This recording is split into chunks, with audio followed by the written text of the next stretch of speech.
Hey everybody, Abdullah here. We're going to walk through some screens today that I do on Finviz to be able to just filter for different stocks.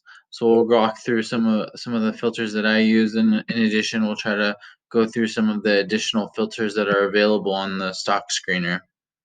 So one of the key things that I mentioned in the other previous video was that I look at PB ratio.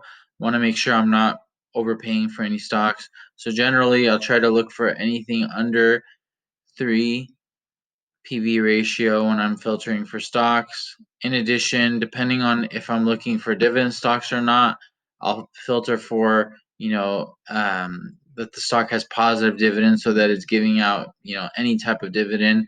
If you're looking for really high dividends, obviously you'll want to go with something greater than 5%. Generally, on average, most stocks will give around 3% dividends. So it'll be tough to find anything over 5. Most of the companies that give over 5 are probably in the financial services industry or potentially in the insurance industry. In addition to that, I want to make sure the company is doing well. So I will filter for positive net profit so that they're profitable. In addition, I want to be able to look at, if I'm looking for something long term, I want to be able to make sure that their earnings are growing each of the past 5 years. So I'll filter for positive earnings the past 5 years. Beyond that, also want to make sure that their sales are growing so that it's a company that's continuing to grow when it comes to top line revenue. In addition, that they're continuing to increase their market share. Maybe in many cases, some mature companies, you'll start seeing a decrease in sales over the years. In those cases, you know that that company has already matured or potentially they've reached their peak.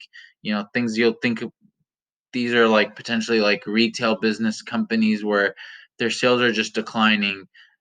Great examples are Sears. They did well for so long, but at a certain point they reached their peak and then started declining and their sales started declining. So you always want to see sales growth over the past 5 years to make sure that the company is doing well and is continuing to grow. So we put 5% positive for that screen as well.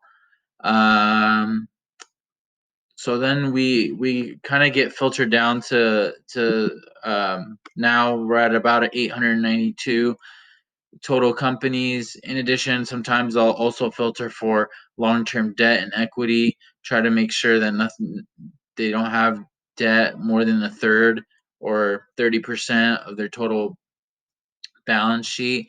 So that's another filter that I'll generally put: long-term debt to equity under 0.3, which then gets us down to around 400 stocks. Finally, I'll try to filter for stocks that have high volume. Generally don't want to trade, if I'm day trading especially, I don't want to trade any stocks that have low volume because I want to be able to get in and out of the stock quickly. So I'll generally look at um, the stocks that have high volume. And many times also the bigger stocks will have the higher volume or the stocks with the bigger market cap. So I'll just sort by volume. Some cases I'll sort by what percentage change the company the stock has seen, and then finally I'll also just do a screen based off market cap. So we can see here right on the top, we have Berkshire Hathaway, PB ratio under 3. Their earnings continue to grow. They're positive. Their margins positive in the current year. Their sales have grown over the past 5 years. They have very little debt.